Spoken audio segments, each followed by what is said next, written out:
നിയമസഭയിൽ ലഭിച്ച അവസരത്തിൽ രാഹുൽ മാങ്കൂട്ടത്തിനെതിരായ ആരോപണം ഉന്നയിച്ച മന്ത്രി വി ശിവൻകുട്ടി.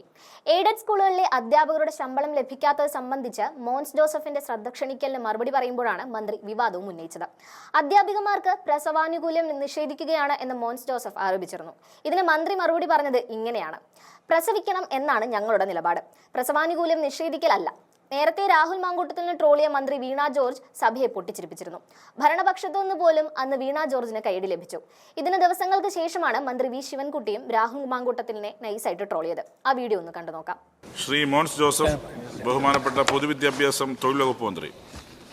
സർ, എയ്ഡഡ് വിദ്യാഭ്യാസ മേഖലയിൽ ഭിന്നശേഷി സംവരണം നടപ്പിലാക്കുന്നതുമായി ബന്ധപ്പെട്ട് കേരളത്തിലെ എയ്ഡഡ് സ്കൂൾ അധ്യാപകർക്ക് നിയമന അംഗീകാരം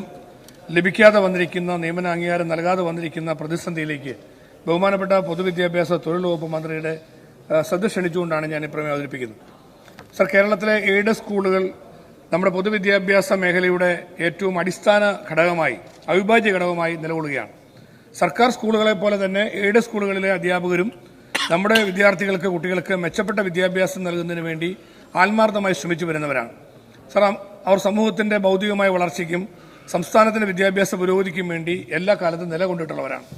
എന്നാൽ നിർഭാഗ്യവശാൽ കഴിഞ്ഞ കുറേ നാളുകളായി 2021 നവംബർ 8 ശേഷം നിയമിതരായ എയ്ഡഡ് അധ്യാപകർക്ക് ശമ്പളം ലഭിക്കുന്നില്ല എന്ന ഗുരുതരമായ പ്രതിസന്ധി നമ്മുടെ സംസ്ഥാനത്ത് നിലനിൽക്കുകയാണ്. സർ, അതുകൊണ്ട് ഈ പ്രതിസന്ധിയെ തുടർന്ന് ഇവർക്ക് ഇപ്പോൾ ആനുകൂല്യങ്ങളെല്ലാം നിഷേധിക്കപ്പെട്ടിരിക്കുന്നു. സംസ്ഥാനത്തുണ്ടായ കേരള ഹൈക്കോടതി വിധിയുടെ അടിസ്ഥാനത്തിൽ ഭിന്നശേഷിക്കാർക്ക് 4% സംവരണം വിദ്യാഭ്യാസ മേഖലയിൽ നടപ്പാക്കണമെന്ന് കോടതി നിർദ്ദേശിച്ചു.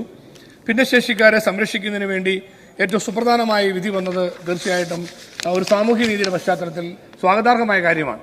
സാർ, അത് ഗവൺമെന്റിന്റെ ഭാഗത്ത് നിന്ന് അത് നടപ്പാക്കുന്നതിന് എല്ലാ മാനേജ്മെന്റുകളും, പ്രത്യേകിച്ച് ക്രിസ്ത്യൻ മാനേജ്മെന്റൊക്കെ ഇക്കാര്യത്തിൽ ക്രിസ്ത്യൻ മാനേജ്മെന്റ്, ന്യൂനപക്ഷ മാനേജ്മെന്റുകൾ ഇവരെല്ലാം ഇക്കാര്യത്തിൽ അനുകൂല നിലപാട് എടുത്തിട്ടുള്ളവരാണ്. അതോടനുബന്ധിച്ച് ഇത് നടപ്പാക്കുന്നതിന് വേണ്ടി ഗവൺമെന്റ് മുന്നോട്ട് വന്നാൽ സഹകരിക്കുമെന്ന് അവരെല്ലാം വ്യക്തമാക്കിയിട്ടുമുണ്ട്. എന്നാൽ നിർഭാഗ്യവശാൽ ഇപ്പോൾ വന്നിരിക്കുന്ന പ്രശ്നങ്ങൾ വളരെ സങ്കീർണമാണ്. ഇപ്പോൾ 3 വർഷത്തിലേറെയായി അധ്യാപകർക്ക് ശമ്പളം ലഭിക്കുന്നില്ല, ഇൻക്രിമെന്റ് ഇല്ല, സർവീസ് ബുക്ക് ഇല്ല. ഭാവിയിൽ അവർക്ക് പെൻഷൻ ആനുകൂല്യങ്ങൾ കിട്ടുന്നത് പ്രതിസന്ധിയിലാകുന്നു. നിയമാനുസൃതമായ അവധി അവകാശങ്ങൾ പോലും അവർക്ക് ലഭിക്കുന്നില്ല. വനിതാ അധ്യാപകർക്ക് ശമ്പളമില്ലാതെ പ്രസവാവധി നിഷേധിക്കപ്പെടുന്നു. ഇങ്ങനെ നിരവധിയായ പ്രശ്നങ്ങൾ ഇതിന്റെ അനുബന്ധമായി സംഭവിച്ചിരിക്കുകയാണ്.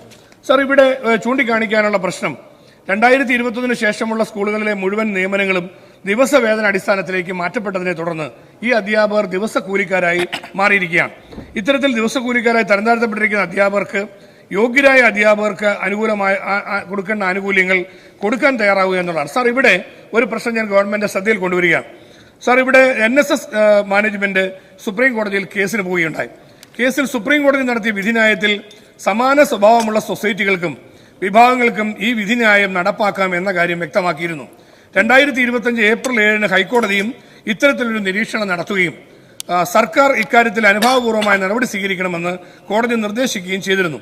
എന്നാൽ ഹൈക്കോടതി ഉത്തരവ് വന്ന് 3 മാസത്തിന് ശേഷം ജൂലൈ 30 പൊതുവിദ്യാഭ്യാസ വകുപ്പ് ഇറക്കിയ ഉത്തരവിൽ പറയുന്നത് സുപ്രീം കോടതി ഉത്തരവ് NSS മാനേജ്മെന്റിന്റെ കീഴിലുള്ള സ്ഥാപനങ്ങൾക്ക് മാത്രമാണെന്നും മറ്റ് സ്ഥാപനങ്ങൾക്ക് ഇത് ബാധകമല്ല എന്ന നിലപാട് ഗവൺമെന്റ് എടുക്കുകയുണ്ടായി. സർ, ഇതേ തുടർന്ന് കോടതി ചോദിച്ചു. കോടതി വീണ്ടും അധ്യാപകർ കോടതിയിൽ പോയി.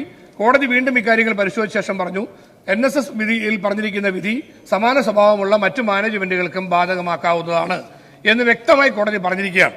സർ, അങ്ങനെ പറഞ്ഞിരിക്കുന്ന സാഹചര്യത്തിൽ തീർച്ചയായിട്ടും ഇക്കാര്യത്തിൽ സംസ്ഥാന ഗവൺമെന്റ് ഒരു ഇടപെടൽ നടത്തിക്കൊണ്ട് ഈ നിയമനം ഇവർക്ക് അംഗീകരിച്ചു കൊടുക്കാൻ കഴിയുന്ന വിധത്തിലേക്ക് നടപടികൾ സ്വീകരിക്കണമെന്ന ആവശ്യമാണ് സാർ ഞാൻ ഉന്നയിക്കുന്നത്. സാർ, ഒരു കാര്യം കൂടെ ചൂണ്ടിക്കാണിക്കട്ടെ. ഈ ഭിന്നശേഷിക്കാരായ അധ്യാപകരുടെ കാര്യത്തിൽ അവരും ഇപ്പോൾ ഇക്കാര്യത്തിൽ ഇങ്ങനെ കോളിംഗ് അറ്റൻഷൻ നോട്ടീസ് കൊടുത്തപ്പോൾ അവരെല്ലാം വിളിക്കുകയും ബന്ധപ്പെട്ട് ഞങ്ങളൊക്കെ നമ്മുടെ MLA ബന്ധപ്പെടുകയുണ്ടായി. സാർ, ഇക്കാര്യത്തിൽ ഭിന്നശേഷിക്കാരായ ക്വാളിഫൈഡ് ആയിട്ടുള്ള ആളുകൾക്ക് നിയമനം കിട്ടാത്ത നിരവധി പേരുണ്ട്. സാർ, അവർക്ക് നിയമനം കൊടുക്കണം എന്ന കാര്യത്തിൽ തർക്കമില്ല. ബഹുമാനപ്പെട്ട ഉന്നത വിദ്യാഭ്യാസ മന്ത്രിയുടെ കീഴിലാണ് വിദ്യാഭ്യാസ വകുപ്പും തൊഴിൽ വകുപ്പും. ഇക്കാര്യത്തിൽ ബഹുമാനപ്പെട്ട മന്ത്രിയുടെ ഒരു സ്റ്റേറ്റ്മെന്റ് ഇന്നലെ എല്ലാവരെയും വേദനിപ്പിച്ചിട്ടുണ്ട്. കാരണം ക്രിസ്ത്യൻ മാനേജ്മെന്റുകൾ ഈ കാര്യം ഭിന്നശേഷിക്കാർക്ക് ജോലി കൊടുക്കാൻ തയ്യാറല്ല എന്ന നിലയിൽ ഒരു സ്റ്റേറ്റ്മെന്റ് നടത്തിയത് ശരിയല്ല. കാരണം ഇക്കാര്യത്തിൽ ക്രിസ്ത്യൻ മാനേജ്മെന്റും ന്യൂനപക്ഷ മാനേജ്മെന്റുകളും ഭിന്നശേഷിക്കാർക്കുള്ള സീറ്റുകൾ ഒഴിച്ചിട്ടിരിക്കുകയാണ്. അവിടെ ഹൈക്കോടതി, സുപ്രീം കോടതി വിധി പ്രകാരം നിയമനം നടത്താൻ കഴിയില്ല. അവിടെ നിയമനം നടത്തണമെങ്കിൽ സഭയല്ല അല്ലെങ്കിൽ ന്യൂനപക്ഷങ്ങളല്ല, ഗവൺമെന്റാണ് ഇടപെടേണ്ടത്. അപ്പൊ തൊഴിൽ വകുപ്പിൽ നിന്ന് ഇതിനുള്ള ലിസ്റ്റ് കിട്ടണം. ഇപ്പോൾ ബഹുമാനപ്പെട്ട മന്ത്രി മുൻകൈ എടുത്തുകൊണ്ട് ഇതിനൊരു കോർഡിനേഷൻ കമ്മിറ്റി വെച്ചിട്ടുണ്ട്. ആ കമ്മിറ്റിയുടെ പരിധിയിൽ നിന്നുകൊണ്ട് ഇക്കാര്യത്തിൽ എത്രയും പെട്ടെന്ന് ലിസ്റ്റ് തയ്യാറാക്കി ഗവൺമെന്റാണ് നിയമനം നടത്തേണ്ടത്. ഗവൺമെന്റ് ഭിന്നശേഷിക്കാരായ ക്വാളിഫൈഡ് ആയിട്ടുള്ള ആളുകൾക്ക് നിയമനം നടത്തുന്നതിനുള്ള നടപടി സ്വീകരിക്കണം. അവർക്കുള്ള അർഹതപ്പെട്ട നിയമനങ്ങൾ അവർക്ക് കൊടുക്കണം എന്നുകൂടി സാർ ഈ കാര്യത്തിൽ ആവശ്യപ്പെടുകയാണ്. സാർ, അതോടൊപ്പം തന്നെ ഞാൻ ഒരു കാര്യം കൂടെ ചൂണ്ടിക്കാണിക്കുന്നു. സഭാ നേതൃത്വം നിലപാട് വ്യക്തമാക്കിയിട്ടുണ്ട്. സാർ, തിരുവനന്തപുരം ലറ്റിൻ രൂപതയുടെ അഭിനന്ദനായ ആർച്ച് ബിഷപ്പ് ഡോക്ടർ, ഞാൻ ഒറ്റ സെക്കൻഡ് നിർത്താം സാർ, വളരെ ഗൗരവമുള്ള വിഷയമാണ്. ഡോക്ടർ തോമസ് ജെ നെറ്റോ പറഞ്ഞു ഇവിടെ ഭിന്നശേഷിക്കാരായവർക്ക് നിയമനം കൊടുക്കുന്നതിന് എതിരെല്ലാം. സാർ, കേരളത്തിൽ ഇതുപോലെ തന്നെ സഭാ നേതൃത്വവുമായി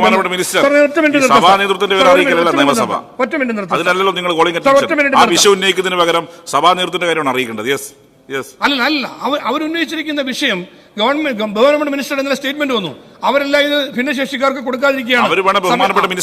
അപ്പൊ അതുകൊണ്ട് കൊടുക്കാൻ തയ്യാറാണെന്ന് അവർ വ്യക്തമാക്കിയിട്ടുണ്ട്.